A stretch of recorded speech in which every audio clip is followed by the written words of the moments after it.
সব সম্পর্কের শুরু কি মধুর হয়? কিছু সম্পর্কের শুরু হয় অবাধ্যতা আর জেদ দিয়ে, কিন্তু তার সমাপ্তি ঘটে এক অদ্ভুত পরিতৃপ্তিতে। রবীন্দ্রনাথ ঠাকুরের কালজয়ী ছোট গল্প সমাপ্তি, চঞ্চল মৃন্ময়ী আর শিক্ষিত অপূর্বর অসম এক দাম্পত্যের গল্প নিয়ে সাজানো হয়েছে আজকের অডিও স্টোরি। শুনতে থাকুন কিভাবে একটি চঞ্চল শৈশবের সমাপ্তি ঘটিয়ে জন্ম নিল এক নতুন ভালোবাসার গল্প। আজকে শুনুন এটার প্রথম পর্ব। অপূর্ব কৃষ্ণ বিএ পাশ করিয়া কলিকাতা হইতে দেশে ফিরিয়া আসিতেছেন। নদীটি ক্ষুদ্র, বর্ষা অন্তে প্রায় শুকাইয়া যায়। এখন শ্রাবণের শেষ জলে ভরিয়া উঠিয়া একেবারে গ্রামের বেড়া ও বাঁশঝাড়ের তলদেশ চুম্বন করিয়া চলিয়াছে। বহুদিন ঘন বর্ষার পরে আজ মেঘমুক্ত আকাশে রৌদ্র দেখা দিয়াছে। নৌকায় আসীন অপূর্ব কৃষ্ণের মনের ভেতরকার একখানি ছবি যদি দেখিতে পাইতাম, তবে দেখিতাম সেখানেও এই যুবকের মানস নদী নববর্ষায় কুলে কুলে ভরিয়া আলোকে জলজল এবং বাতাসে ছলছল করিয়া উঠিতেছে। নৌকা যথাস্থানে ঘাটে আসিয়া লাগিল। নদী তীর হইতে অপূর্বদের বাড়ি, পাকা ছাদ, গাছের অন্তরাল দিয়া দেখা যাইতেছে। অপূর্বের আগমন সংবাদ বাড়ির কেহ জানিত না, সেজন্য ঘাটে লোক আসে নাই। মাঝি ব্যাগ লইতে উদ্যত হইলে অপূর্ব তাহাকে নিবারণ করিয়া নিজেই ব্যাগ হাতে লইয়া আনন্দ ভরে তাড়াতাড়ি নামিয়া পড়িল। নামিবা মাত্র তীরে ছিল পিচ্ছিল, ব্যাগ সমেত অপূর্ব কাদায় পড়িয়া গেল। যেমন পড়া, অমনি কোথা হইতে এক সুমিষ্ট উচ্চ কণ্ঠে তরল হাস্যলহরী উচ্ছ্বসিত হইয়া নিকটবর্তী অশ্বত্থ গাছের পাখিগুলিকে সচকিত করিয়া দিল। অপূর্ব অত্যন্ত লজ্জিত হইয়া তড়িঘড়ি আত্মসংবরণ করিয়া চাহিয়া দেখিল তীরে মহাজনের নৌকা হইতে নতুন ইট রাশিকৃত করিয়া নামাইয়া রাখা হইয়াছে। তাহারই উপরে বসিয়া একটি মেয়ে হাস্যবেগে এখনই শতধা হইয়া যাইবে এমনই মনে হইতেছে। অপূর্ব চিনিতে পারিল তাহাদেরই নতুন প্রতিবেশিনীর মেয়ে মৃন্ময়ী। দূরে বড় নদীর ধারে ইহাদের বাড়ি ছিল। সেখানে নদীর ভাঙনে দেশ ত্যাগ করিয়া বছর 2-3 হইল এই গ্রামে আসিয়া বাস করিতেছে। এই মেয়েটির অখ্যাতির কথা অনেক শুনিতে পাওয়া যায়। পুরুষ গ্রামবাসীরা স্নেহ ভরে ইহাকে পাগলি বলে, কিন্তু গ্রামের গৃহিণীরা ইহার উচ্ছৃঙ্খল স্বভাবে সর্বদা ভীত, চিন্তিত, শঙ্কান্বিত। গ্রামের যত ছেলেদের সহিতই ইহার খেলা, সমবয়সী মেয়েদের প্রতি অবজ্ঞার সীমা নাই। শিশুরাজ্যে এই মেয়েটি একটি ছোটোখাটো বর্গীর উপদ্রব বলিলেই হয়। বাপের আদরে মেয়ে কিনা, সেই জন্যই ইহার এতটা দুরান্ত প্রতাপ। এই সম্বন্ধে বন্ধুদের নিকট মৃন্ময়ীর মা স্বামীর বিরুদ্ধে সর্বদা অভিযোগ করিতে ছাড়িত না। অথচ বাপ ইহাকে ভালোবাসে। বাপ কাছে থাকিলে মৃন্ময়ীর চোখের অশ্রুবিন্দু তাহার অন্তরে বড়ই বাজিত। ইহাই মনে করিয়া প্রবাসী স্বামীকে স্মরণপূর্বক মৃন্ময়ীর মা মেয়েকে কিছুতেই কাঁদাইতে পারিত না। মৃন্ময়ী দেখিতে শ্যামবর্ণ, ছোট কোকড়া চুল পিঠ পর্যন্ত পড়িয়াছে, ঠিক যেন বালকের মতো মুখের ভাব। মস্ত মস্ত দুটি কালো চক্ষুতে না আছে লজ্জা, না আছে ভয়, না আছে হাবভাব লীলার লেশমাত্র। শরীর দীর্ঘ, পরিপুষ্ট, সুস্থ সবল, কিন্তু তাহার বয়স অধিক কি অল্প সে প্রশ্ন কাহারও মনে উদয় হয় নাই। যদি হইত তবে এখনও অবিবাহিত আছে বলিয়া লোকে তাহার পিতামাতাকে নিন্দা করিত। গ্রামে বিদেশি জমিদারের নৌকা কালক্রমে যেদিন ঘাটে আসিয়া লাগে, সেদিন গ্রামের লোকেরা সসম্ভ্রমে ব্যস্ত হইয়া ওঠে। ঘাটের মেয়েদের মুখ রঙ্গভূমিতে আকস্মাৎ নাসাগ্রভাগ পর্যন্ত যবনিকাপাতন হয়।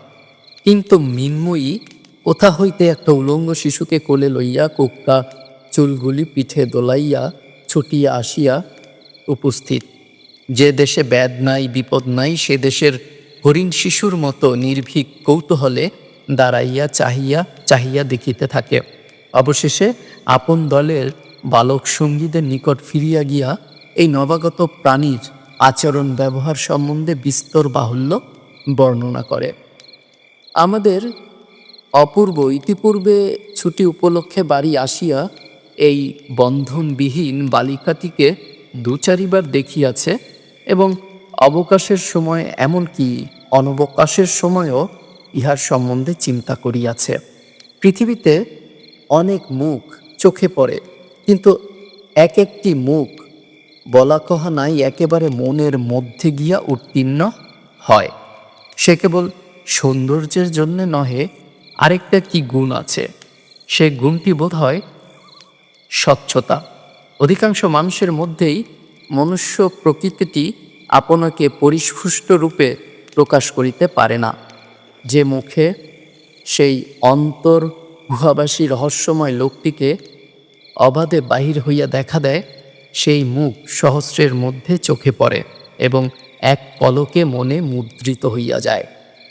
এই বালিকার মুখে চোখে একটি দুর্দান্ত অবাধ্য নারী প্রকৃতি উন্মুক্ত বেগবান অরণ্য মৃগের মতো সর্বদা দেখা দেয়, খেলা করে। সেই জন্য এই জীবন চঞ্চল মুখখানি একবার দেখিলে আর সহজে ভোলা যায় না। পাঠকদিগকে বলা বাহুল্য, মৃন্ময়ীর কৌতূহল হাস্যধ্বনি যতই সুমিষ্ট হোক, দুর্ভাগা অপূর্বর পক্ষে কিঞ্চিৎ ক্লেশদায়ক হইয়াছিল। সে তাড়াতাড়ি মাঝির হাতে ব্যাগ সমর্পণ করিয়া রক্তিম মুখে দ্রুতবেগে গৃহ অভিমুখে চলিতে লাগিল। আয়োজনটি অতি সুন্দর হইয়াছিল। নদীর তীর, গাছের ছায়া, পাখির গান, প্রভাতের রোদ, 20 বৎসর বয়স। অবশ্য ইটের স্তূপটা তেমন উল্লেখযোগ্য নহে, কিন্তু যে ব্যক্তি তাহার উপর বসিয়াছিল সে এই শুষ্ক কঠিন আসনের প্রতিও একটি মনোরম শ্রী বিস্তার করিয়াছিল। হায়, এমন দৃশ্যের মধ্যে প্রথম পদক্ষেপ মাত্রেই যে সমস্ত কবিত্ব প্রহসনে পরিণত হয়, ইহা অপেক্ষা অদৃষ্টের নিষ্ঠুরতা আর কি হইতে পারে। সেই ইষ্টক শিখর হইতে প্রবাহমান হাস্যধ্বনি শুনিতে শুনিতে চাদরে ও ব্যাগে কাদা মাখিয়া গাছের ছায়া দিয়া অপূর্ব বাড়িতে গিয়া উপস্থিত হইল। আকস্মাৎ পুত্রের আগমনে তাহার বিধবা মাতা পুলকিত হইয়া উঠিলেন। তৎক্ষণাৎ ক্ষীর, দই, রুই মাছের সন্ধানে দূরে নিকটে লোক দৌড়িল এবং পাড়া প্রতিবেশীর মধ্যেও একটা আন্দোলন উপস্থিত হইল। আহারান্তে মা অপূর্বের বিবাহের প্রস্তাব উত্থাপন করিলেন। অপূর্ব সেজন্য প্রস্তুত হইয়েই ছিল, কারণ প্রস্তাব অনেক পূর্বেই ছিল। কিন্তু পুত্র নবতন্ত্রের নতুন ধোঁয়া ধরিয়া জেদ করিয়া বসিয়াছিল যে বিয়ে না পাশ করিয়া বিবাহ করিব না।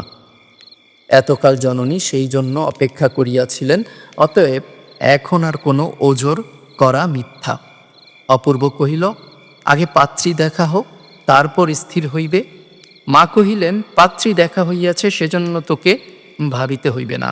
অপূর্ব ওই ভাবনাটা নিজে ভাবিতে প্রস্তুত হইল এবং কহিল, মেয়ে না দেখিয়া বিবাহ করিতে পারিব না। মা ভাবিলেন, এমন সৃষ্টি ছাড়া কথাও কখনো শোনা যায় নাই, কিন্তু সম্মত হইলেন। সে রাত্রে অপূর্ব প্রদীপ নিবাইয়া বিছানায় শয়ন করিলে পর বর্ষা নিশীথের সমস্ত শব্দ এবং সমস্ত নিস্তব্ধতার পরপ্রান্ত হইতে বিজন বিনিদ্র শয্যায় একটি উচ্ছ্বসিত উচ্চ মধুর কণ্ঠের হাস্যধ্বনি তাহার কানে আসিয়া ক্রমাগত বাজিতে লাগিল। মন নিজেকে কেবলই এই বলিয়া পীড়া দিতে লাগিল যে সকাল বেলাকার সেই পদস্খলনটা যেন কোনো একটা উপায়ে সংশোধন করিয়া লওয়া উচিত।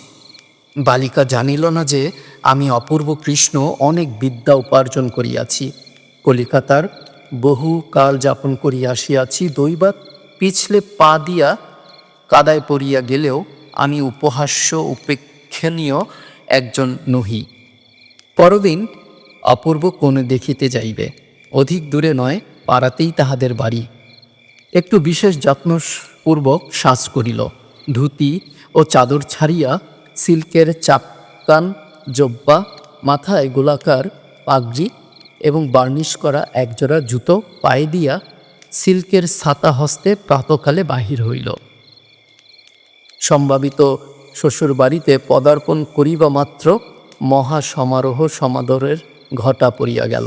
অবশেষে যথাকালে কম্পিত হৃদয় মেয়েটিকে ঝাড়িয়া মুছিয়া রং করিয়া খোপায় রাংতা জড়াইয়া একখানি পাতলা রঙিন কাপড়ে মুড়িয়া বরের সম্মুখে আনিয়া উপস্থিত করা হইল। সে এক কোণে নীরবে মাথা প্রায় হাঁটুর কাছে ঠেকাইয়া বসিয়া রহিল এবং এক পৌরা দাসী তাহাকে সাহস দিবার জন্য পশ্চাতে উপস্থিত রহিল। কনের এক বালক ভাই তাহাদের পরিবারের মধ্যে এই এক নতুন অনধিকার প্রবেশোদ্যত লোকটির পাগড়ি, ঘড়ির চেন এবং নবদগত শ্বশ্রু এক মনে নিরীক্ষণ করিতে লাগিল। অপূর্ব কিয়ৎকাল গোফে তা দিয়া অবশেষে গম্ভীরভাবে জিজ্ঞাসা করিল, তুমি কি পরো? বসন ভূষাণাচ্ছন্ন লজ্জাস্তূপের নিকট হইতে তাহার কোনো উত্তর পাওয়া গেল না। 2-3 বার প্রশ্ন এবং পৌরা দাসীর নিকট হইতে পৃষ্ঠদেশে বিস্তর উৎসাহজনক করতারণের পর বালিকা মৃদুস্বরে এক নিঃশ্বাসে অত্যন্ত দ্রুত বলিয়া গেল, চারুপাঠ 2য় ভাগ, ব্যাকরণসার 1ম ভাগ, ভূগোল বিবরণ, গণিত পাটিগণিত, ভারতবর্ষের ইতিহাস। এমন সময় বহির্দেশে একটা অশান্ত গতির ধূপধাপ শব্দ শোনা গেল এবং মুহূর্তের মধ্যে দৌড়ইয়া হাঁপাইয়া পিঠের চুল দোলাইয়া মৃন্ময়ী ঘরে আসিয়া প্রবেশ করিল। অপূর্ব কৃষ্ণের প্রতি দৃক্পাত না করিয়া একেবারে কনের ভাই রাখালের হাত ধরিয়া টানাটানি আরম্ভ করিয়া দিল। রাখাল তখন আপন পর্যবেক্ষণ শক্তির চর্চায় একান্ত মনে নিযুক্ত ছিল। সে কিছুতেই উঠিতে চাহিল না। দাসীটি তাহার সংযত কণ্ঠস্বরের মৃদুতা রক্ষার প্রতি দৃষ্টি রাখিয়া যথাসাধ্য তীব্রভাবে মৃন্ময়ীকে ভর্ৎসনা করিতে লাগিল। অপূর্ব কৃষ্ণ আপনার সমস্ত গাম্ভীর্য এবং গৌরব একত্র করিয়া পাগড়ি পরা মস্তকে অব্রভেদী হইয়া বসিয়া রহিল এবং পেটের কাছে ঘড়ির চেন নাড়িতে লাগিল। অবশেষে সঙ্গীটিকে কিছুতেই বিচলিত করিতে না পারিয়া তাহার পিঠে একটা সশব্দ চপেটাঘাত করিয়া এবং চট করিয়া কনের মাথার ঘুমটা টানিয়া খুলিয়া দিয়া ঝড়ের মতো মৃন্ময়ী ঘর হইতে বাহির হইয়া গেল। দাসীটি গুমরিয়া গর্জন করিতে লাগিল এবং ভগ্নীর আকস্মাৎ অবগুণ্ঠন মোচনে রাখাল খিলখিল শব্দে হাসিতে আরম্ভ করিল। নিজের পৃষ্ঠের প্রবল চপেটাঘাতটি সে অন্যায় প্রাপ্য মনে করিল না, কারণ এরূপ দেনা পাওনা তাহাদের মধ্যে সর্বদাই চলিতেছে। এমনকি পূর্বে মৃন্ময়ীর চুল কাঁধ ছাড়াইয়া পিঠের মাঝামাঝি আসিয়া পড়িত।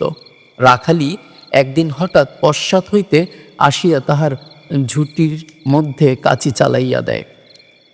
মৃন্ময়ী তখন অত্যন্ত রাগ করিয়া তাহার হাত হইতে কাঁচিটি কাড়িয়া লইয়া নিজের অবশিষ্ট পশ্চাতের চুল ক্যাচ ক্যাচ শব্দে নির্দয়ভাবে কাটিয়া ফেলিল। তাহার কোকড়া চুলের স্তবকগুলি শাখাচ্যুত কালো আঙ্গুরের স্তূপের মতো গুচ্ছ গুচ্ছ মাটিতে পড়িয়া গেল। উভয়ের মধ্যে এইরূপ শাসন প্রণালী প্রচলিত ছিল। অতঃপর এই নীরব পরীক্ষা সভা আর অধিকক্ষণ স্থায়ী হইল না। পিণ্ডাকার কন্যাটিকে কোনো মতে পুনশ্চ দীর্ঘকায় হইয়া দাসী সহকারে অন্তঃপুরে চলিয়া গেল। অপূর্ব পরম গম্ভীরভাবে বিরল গুম্ফরেখার তা দিতে দিতে উঠিয়া ঘরের বাইরে যাইতে উদ্ধত হইল। দ্বারের নিকটে গিয়া দেখে বার্নিশ করা নতুন জুতা জোড়াটি যেখানে ছিল সেখানে নেই এবং কোথায় আছে তাহাও বহু চেষ্টায় অবধারণ করা গেল না। বাড়ির লোক সকলেই বিষম বিব্রত হইয়া উঠিল এবং অপরাধীর উদ্দেশ্যে গালি ও ভর্ৎসনার অজস্র বর্ষিত হইতে লাগিল। অনেক খোঁজ করিয়া অবশেষে অন্নপায় হইয়া বাড়ির কর্তার পুরাতন ছিন্ন ঢিলা চটিজোড়াটা পরিয়া প্যান্টালুন চাপকান পাগড়ি সমেত সুসজ্জিত অপূর্ব কর্দমাক্ত গ্রামপথে অত্যন্ত সাবধানে চলিতে লাগিল। পুষ্করিণীর ধারে নির্জন পথপ্রান্তে আবার হঠাৎ সেই উচ্চ কণ্ঠের অজস্র হাস্য কলোচ্ছ্বাস, যেন তরুপল্লবের মধ্য হইতে কৌতুকপ্রিয়া বনদেবী অপূর্বর এই অসঙ্গত চটি জুটো জোড়ার দিকে চাহিয়া হঠাৎ আর হাসি ধারণ করিয়া রাখিতে পারিল না। অপূর্ব অপ্রতিহতভাবে থমকিয়া দাঁড়াইয়া ইতস্তত নিরীক্ষণ করিতেছে। এমন সময় ঘন বন হইতে বাহির হইয়া একটি নির্লজ্জ অপরাধিনী তার সম্মুখে নতুন জুতাজোড়াটি রাখিয়াই পলায়নদত্ত হইলা। অপূর্ব দ্রুত বেগে দুই হাত ধরিয়া তাহাকে বন্দী করিয়া ফেলিল। মৃন্ময়ী আকিয়া বাকিয়া হাত ছাড়াইবার পালাইবার চেষ্টা করিল, এ তো পারিল না। কোকড়া চুলে বেষ্টিত তাহার পরিপুষ্ট সহাস্য দুষ্ট মুখখানির উপরে শাখান্তরালচ্যুত সূর্যকিরণ আসিয়া পড়িল। রৌদ্রোজ্জ্বল নির্মল চঞ্চল নির্ঝরিণীর দিকে অবনত হইয়া কৌতূহলী পথিক যেমন নিবিষ্ট দৃষ্টিতে তাহার তলদেশ দেখিতে থাকে, অপূর্ব তেমনি করিয়া গম্ভীর গম্ভীর নেত্রে মৃন্ময়ীর ঊর্ধ্বক্ষিপ্ত মুখের উপর তরিতরল দুটি চক্ষুর মধ্যে চাহিয়া দেখিল এবং অত্যন্ত ধীরে ধীরে মুষ্টি শিথিল করিয়া যেন যথাকর্তব্য অসম্পন্ন রাখিয়া বন্দিনীকে ছাড়িয়া দিল। অপূর্ব যদি রাগ করিয়া মৃন্ময়ীকে ধরিয়া মারিত, তাহা হইলে সে কিছুই আশ্চর্য হইত না। কিন্তু নির্জন পথের মধ্যে এই অপরূপ নীরব শাস্তির সে কোনো অর্থ বুঝিতে পারিল না। নিত্যময়ী প্রকৃতির নূপুরনিক্কণের ন্যায় চঞ্চল হাস্যধ্বনিটি সমস্ত আকাশ ব্যাপিয়া বাজিতে লাগিল এবং চিন্তা নিমগ্ন অপূর্ব কৃষ্ণ অত্যন্ত ধীর পদক্ষেপে বাড়িতে আসিয়া উপস্থিত হইল।